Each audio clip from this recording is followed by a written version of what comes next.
Dennis Nielsen assassinou 16 rapazes, praticou necrofilia com os corpos e só foi pego depois de entupir o encanamento de casa com os restos mortais das suas vítimas. Olá, Psycho! Sejam muito bem-vindos ao momento mais esperado da semana. Hoje a gente já tá no 7º episódio dos Serial Killers pelo mundo. Pra quem tá chegando agora, a gente tem vídeo de caso criminal aqui toda terça-feira, então se você gosta desse assunto, já se inscreve no canal e deixa um like que vai me ajudar muito na divulgação desse vídeo. E me siga nas redes sociais que lá tem sempre vídeos curtos, indicações de séries, livros, filmes e umas baboseiras mais. O país de hoje é a Escócia e um pouco da Inglaterra também, porque o Dennis nasceu na Escócia, mas praticou seus crimes na Inglaterra. Enfim, vamos contar a história do Dennis Nielsen, o serial killer carente. Antes da gente começar, quero deixar aquele aviso de que esse caso tem muitas descrições gráficas pesadas, então se você for uma pessoa sensível, eu não recomendo que continue assistindo.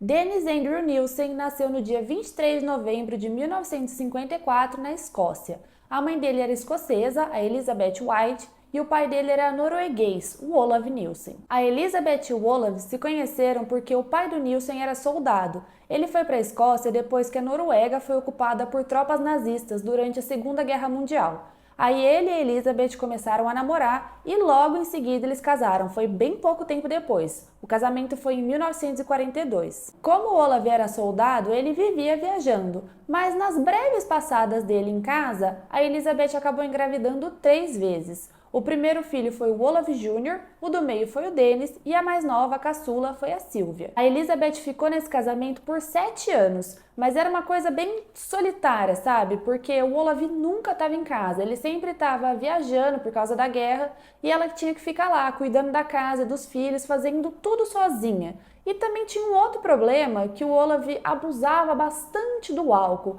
então quando ele vinha para casa era uma situação bem chata. Até que depois de 7 anos desse casamento, ela acabou pedindo divórcio. Então a Elizabeth pegou os 3 filhos e se mudou para a casa dos pais dela. O Dennis era uma criança bem quieta na dele e não tinha uma relação muito boa com a mãe. A única pessoa que ele era um pouco mais próximo e gostava de conversar, trocar ideia, era o avô materno, o Andrew White. Eles sempre estavam fazendo alguma coisa juntos, o avô vivia levando ele para passear e para pescar. Quando o Dennis tinha 5 anos, o avô dele morreu de ataque cardíaco. E aí no velório, a Elizabeth falou para ele ir lá se despedir do avô que estava no caixão. O Dennis foi e ele fala que a hora que ele viu o avô ali deitado, morto, gelado, ele se sentiu muito amado e que foi nesse momento que a ideia de amor e morte acabaram se fundindo na cabeça dele. Em 55, a Elizabeth se casou com outro homem, o Andrew Scott. E aí a família inteira se mudou para uma vilinha bem pequena que ficava a uns 11 quilômetros de Freyburg. Foi nessa época que o Dennis percebeu que ele sentia atração por outros meninos. E isso destruiu a cabeça dele. Ele se sentia um alienígena, uma pessoa completamente diferente, fora da curva, um ser inferior. Porque essa vilinha que eles moravam era bem pequena, então todo mundo lá era conservador e homofóbico. E não bastando isso, dentro de casa, o Andrew, o padrasto dele, vivia pregando e batendo nessa tecla que homossexualidade era um pecado, era uma doença, era um horror. E o Dennis tinha 10 anos de idade quando aconteceu tudo isso. Então imagina a cabeça dele do jeito que estava. Ele não conseguia de jeito nenhum se aceitar como quem ele era. Então o Dennis gostava muito de dar rolê sozinho. Ele curtia ir para uma praia que ficava ali perto da casa dele, porque nessa hora que ele estava sem ninguém, era a hora que ele estava livre de todo o preconceito, julgamento que tinha em casa e lá no vilarejo. E um desses dias que ele foi dar essa volta, tava calor e ele resolveu entrar no mar. O Dennis tinha 11 anos nessa época. Só que ele começou a ser puxado pela correnteza que estava muito forte. Então ele estava lá desesperado, tentando chegar na superfície, mas sem conseguir. O Dennis estava se afogando, ficando sem ar. E aí ele disse que sentiu que o avô ia vir e buscar ele. E nessa hora ele ficou em paz. Só que aí um outro menino viu que estava rolando, foi lá e salvou o Dennis do afogamento. Os meninos que o Nielsen sentia atração, eles tinham características que eram consideradas femininas, o que hoje a gente sabe que não faz o menor sentido, mas enfim, vocês entenderam. E ele ficava se questionando se ele gostava genuinamente de meninos ou se aquilo era tipo uma manifestação da atração que ele sentia pela Sylvia, a irmã mais nova dele. O Dennis chegou a molestar a irmã e depois o irmão mais velho também enquanto ele dormia. Só que o Olav acordou no meio do que o Dennis estava fazendo com ele viu o que estava rolando e aí ele entendeu que o irmão dele era gay. E depois disso, ele passou a menosprezar o Dennis.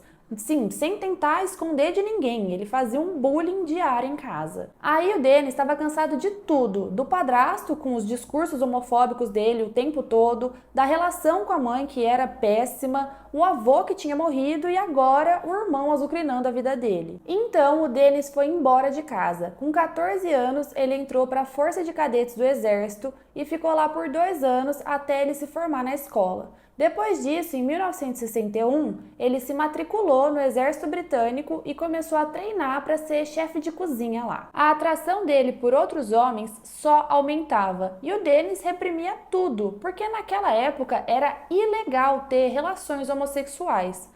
O Dennis reprimia tanto as coisas que ele sentia que ele inclusive evitava de tomar banho com outros caras porque ele morria de medo de ter uma ereção ali e de descobrirem que ele era gay. Ele até chegou a pagar uma garota de programa para perder a virgindade, mas o Dennis odiou a experiência e depois disso ele teve certeza que ele gostava de homem mesmo. O Dennis terminou a carreira no exército 11 anos depois de entrar, em 1972. E aí ele voltou a morar com a mãe, porque ele não tinha dinheiro e nem para onde ir. Em 72 já não era mais crime ser gay, essa lei caiu em 69, mas a gente sabe que não é automática a mudança na cabeça das pessoas. E logo nesse ano, quando o Dennis voltou do exército, eles estavam toda a família lá reunida em casa e foram assistir um documentário que estava passando na TV sobre homossexuais. E a família inteira estava zoando, falando mal de todos os caras que eram entrevistados. O Dennis ficou super ofendido, ele achou bem chato todos esses comentários e começou a defender os caras. Isso começou uma briga gigantesca, principalmente com o padrasto, que terminou com ele falando que o Dennis era gay, como se isso fosse uma ofensa, né?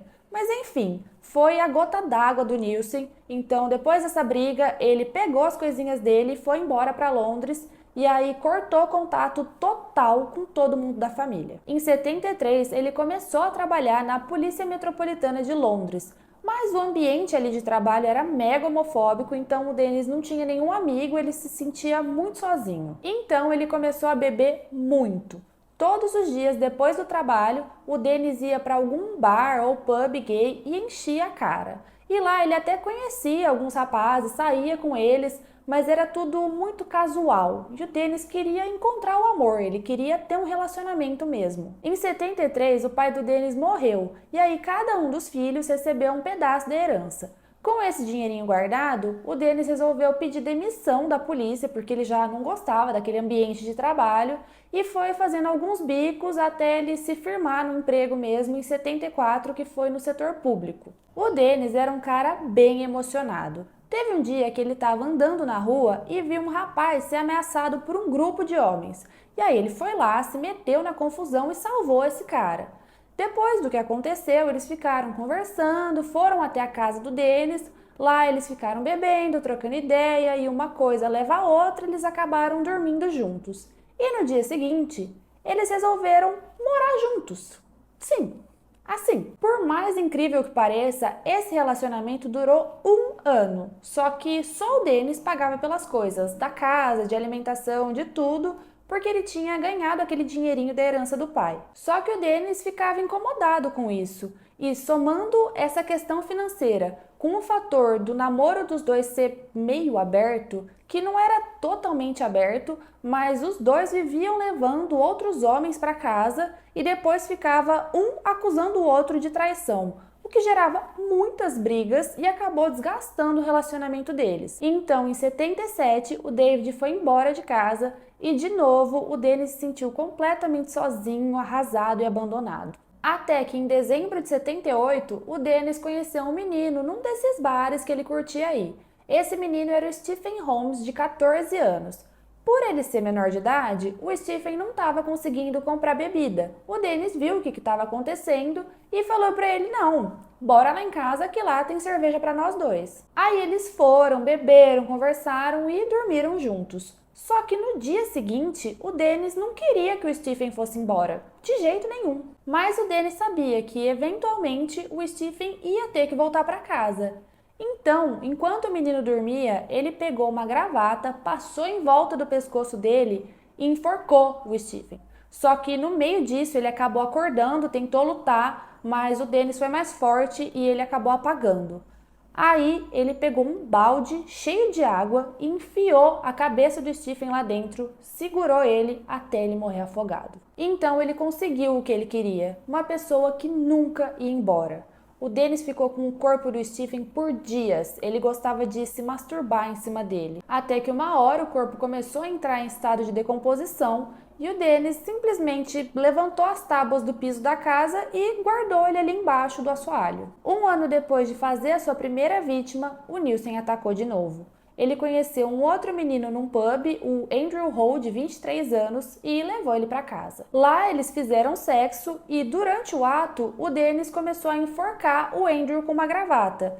E até então estava tudo certo, porque no bar eles tinham conversado sobre BDSM e o Andrew ficou super curioso e queria testar. BDSM é a abreviação para bondage, disciplina e sadomasoquismo consensual. Mas enfim, o Dennis estava apertando ele com a gravata cada vez mais forte e não parava. O Andrew percebeu que tinha alguma coisa estranha acontecendo ali que não era para ser desse jeito. Então ele lutou, conseguiu fugir e foi até uma delegacia para denunciar o Nielsen. A polícia foi até a casa dele, mas quando eles chegaram lá, o Dennis falou que não, nada a ver, isso aí fazia tudo parte do BDSM. O Andrew não prestou queixa e o caso ficou por isso mesmo. Depois disso, o Dennis fez mais 11 vítimas, todas do mesmo jeito. Ele ia até o bar, conhecia um cara lá, levava ele para casa, eles faziam sexo e depois ele enforcava a pessoa ou com uma gravata ou com um fio de eletricidade, o que ele tivesse ali na mão. E aí ficava com os corpos no apartamento por dias. Ele guardava os corpos embaixo do assoalho, tirava eles para praticar necrofilia e depois guardava de novo até eles começarem a apodrecer.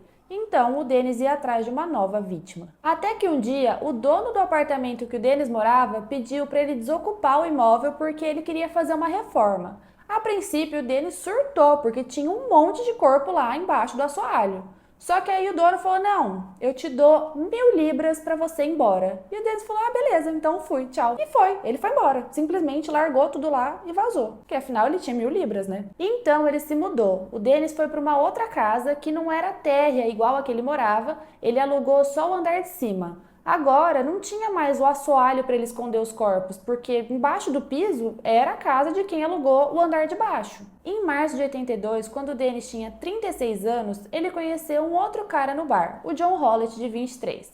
Ele levou o John para casa, lá eles continuaram bebendo, trocando ideia e aí fizeram sexo. Depois, enquanto o John dormia, o Dennis estrangulou ele. Mas ele não morreu, ficou só inconsciente. O Dennis teve que estrangular ele mais 3 vezes até o John parar de respirar. E agora ele não tinha mais onde esconder o corpo, né? Então o Dennis resolveu esquartejar ele. Ele cortou o corpo em pedaços pequenos, colocou tudo isso dentro de sacos de lixo e deixou guardado dentro dos armários da casa dele. Um mês depois, o Dennis levou outro cara para casa, o Carl Stotter, de 21 anos. Ele fez aquele ritual de sempre e, enquanto o Carl dormia, o Dennis levou ele até a banheira e tentou afogar ele várias vezes. Quando ele achou que o menino tinha morrido, ele levou o corpo até o sofá, só que o Carl ainda estava vivo. E aí aconteceu uma coisa assim completamente inexplicável, eu não entendi, sério. Quando o Dennis percebeu que o Carl não tinha morrido, ele resolveu que não ia mais matar ele. E aí, reanimou o menino. Obviamente, o Carl foi até a polícia, mas as autoridades falaram que ele estava só sendo muito dramático, que não tinha sido tão ruim assim, porque afinal ele estava ali, né, e vivo, e o caso ficou por isso mesmo. Em outubro de 82, o Dennis pegou o Graham Allen. Ele ficou com o corpo do Graham por 3 dias em casa, que ele levava da banheira para o quarto para praticar necrofilia e depois guardava na banheira de novo. Até que o corpo começou a entrar em decomposição, então o Dennis cortou ele em vários pedaços e colocou de novo dentro de saco que ficavam dentro do armário. A última vítima do Dennis foi o Stephen Sinclair, de 22 anos. Ele fez o ritual de sempre, como fez com todas as outras vítimas, só que ele não tinha mais onde esconder o corpo, porque os armários já tinham 2 cadáveres dentro, né? Então ele cortou a cabeça do Stephen e guardou ela numa caixa de chá que ficava no meio da sala. E o corpo ele deixou na banheira para pensar nesse problema depois. Quanto mais tempo passava, mais a casa dele fedia com aquele monte de corpos em decomposição. Então o Dennis resolveu separar a carne dos ossos para se livrar daquilo que estava dando mau cheiro. Ele ferveu a cabeça, as mãos e os pés das vítimas. Os ossos ele enterrou no jardim da casa e os órgãos ele cortou em vários pedaços e deu descarga. E ele ficou lá jogando os pedaços na privada e dando descarga, até que o encanamento entupiu. E se o Dennis ter reanimado o Carl já não fez sentido nenhum, isso que ele fez em seguida fez menos ainda. Ele mesmo mandou uma carta para o proprietário da casa reclamando que o encanamento estava entupido. Tipo, sério. Aí mandaram um encanador para resolver o problema. Ele abriu um bueiro que ficava do lado de fora da casa e encontrou, eu acho que a última coisa que ele imaginava encontrar ali: restos mortais e pequenos fragmentos de ossos. Imediatamente ele chamou a polícia. As autoridades foram até lá, fizeram testes com o material encontrado e descobriram que eram humanos. E algumas dessas partes que eles acharam, eles identificaram que tinham marcas de estrangulamento. Aí foram interrogar os moradores para ver se alguém sabia de alguma coisa. Nessa hora o Dennis estava trabalhando, mas os vizinhos falaram que ele tinha uns comportamentos bem estranhos. Tipo, na noite anterior, eles tinham visto o Dennis na rua sem camiseta. E assim, era inverno, tava maior friaca. A polícia esperou o Dennis voltar do trabalho e foram interrogar ele. No começo ele estava meio reticente de deixar os policiais entrarem no apartamento, mas ele não teve escolha. Assim que eles entraram, já veio aquele cheiro de carne podre, cheiro de cadáver. Eu particularmente nunca senti esse cheiro, mas eu já vi vários relatos de pessoas que trabalham com isso, tipo policiais e médicos, e todos eles falam que cheiro de cadáver é inconfundível. A primeira coisa que eles fizeram foi perguntar para o Dennis onde estava o resto do corpo. Ele apontou para os armários e eles encontraram lá aqueles sacos plásticos cheios de restos humanos. Só que a hora que eles pegaram os sacos, os policiais perceberam que eles tinham um volume muito grande para se tratar só de um corpo. E aí eles perguntaram para o Dennis de quantos corpos eles estavam falando. E ele respondeu uns 15 ou 16. Nem ele sabia ao certo quantas pessoas ele tinha matado. Mas no apartamento que eles pegaram o Dennis, tinham 3 corpos, faltavam 13 ainda. E só aí ele lembrou que os outros corpos estavam lá no assoalho do apartamento antigo. E a polícia foi até lá. Na delegacia, os policiais estavam na fúria. Eles tinham certeza que tinham pegado um serial killer e já estavam bolando várias estratégias para fazer ele falar, para fazer ele confessar. E o Dennis, mais uma vez surpreendendo todo mundo, falou: não, relaxa, eu vou contar. E aí ele falou tudo o que ele tinha feito. O depoimento dele demorou mais de 30 horas. As únicas informações que ele não deu para a polícia foram informações sobre as vítimas, até porque ele mesmo nem sabia. Tinha gente que ele tinha matado que ele não tinha ideia do nome. Olha a frieza desse homem. Ele despersonificava tanto as vítimas que ele não sabia nem quem eram aquelas pessoas. Ele não sabia nem quantas ele tinha matado, né? Meu Deus. Ele contou que quando assassinava uma vítima, ele sentia que estava no poder, que tinha o controle da situação. E que quando os meninos estavam mortos, eles faziam exatamente o que o Dennis queria, que era companhia. Com os cadáveres ele não se sentia sozinho. E ele disse que nunca teria parado de matar se ele não tivesse sido pego, porque ele não queria sentir a solidão nunca mais. Enquanto isso, a polícia estava fazendo a escavação nos 2 apartamentos do Dennis para coletar todos os restos mortais e identificar as vítimas. Então, a polícia conseguiu coletar a digital de uma das mãos encontradas, que era do Stephen Sinclair, a última vítima do Dennis. E eles descobriram que o Stephen era um morador de rua. Ele já estava no sistema da polícia porque tinha cometido alguns pequenos delitos. Foi aí que entenderam como o Dennis tinha matado tanta gente e ninguém tinha notado, porque ele sempre ia atrás de moradores de rua e garotos de programa para fazer de vítimas. E não era raro encontrar essas pessoas em Londres nos anos 80, porque estava rolando uma mega onda de desemprego, o que aumentou muito a população vulnerável da cidade. Mas agora que as autoridades tinham o nome de uma das vítimas, eles podiam acusar o Dennis. Em 83, ele foi considerado culpado pela morte do Stephen Sinclair. E as escavações continuavam rolando, porque a polícia tinha identificado uma única pessoa, ainda faltavam muitas. O Dennis tinha sido condenado só por um assassinato. Demorou meses até serem coletados todos os restos mortais das vítimas do Dennis. E mesmo assim, as autoridades não conseguiram descobrir quem eram todas elas. Até hoje, das 15 ou 16 vítimas, só 8 foram identificadas. Em outubro de 83, rolou o segundo julgamento do Nielsen. Ele foi acusado de 6 homicídios e de 2 tentativas de homicídio. Mas chegando no tribunal, ele mudou toda a confissão dele e se declarou inocente. A defesa até tentou declarar que ele era insano, mas não rolou. O julgamento do Nielsen durou 10 dias. No dia 3 de novembro de 1983, ele foi considerado culpado de todas as acusações. Dennis Nielsen foi condenado à prisão perpétua com direito a pedir liberdade condicional depois de 25 anos. Mas em 94 essa pena mudou para perpétua sem direito a condicional. O Dennis morreu na cadeia em maio de 2018 com 72 anos de idade, depois de fazer uma cirurgia para reparar um aneurisma. Então é isso, esse foi o caso de hoje, espero que vocês tenham gostado e agora eu quero saber o que vocês acharam, me conta aqui nos comentários. Lembrando que se você ainda não é inscrito no canal, se inscreve que tem vídeo novo de caso criminal aqui toda terça-feira e deixa um like que vai me ajudar muito na divulgação. Até o próximo vídeo!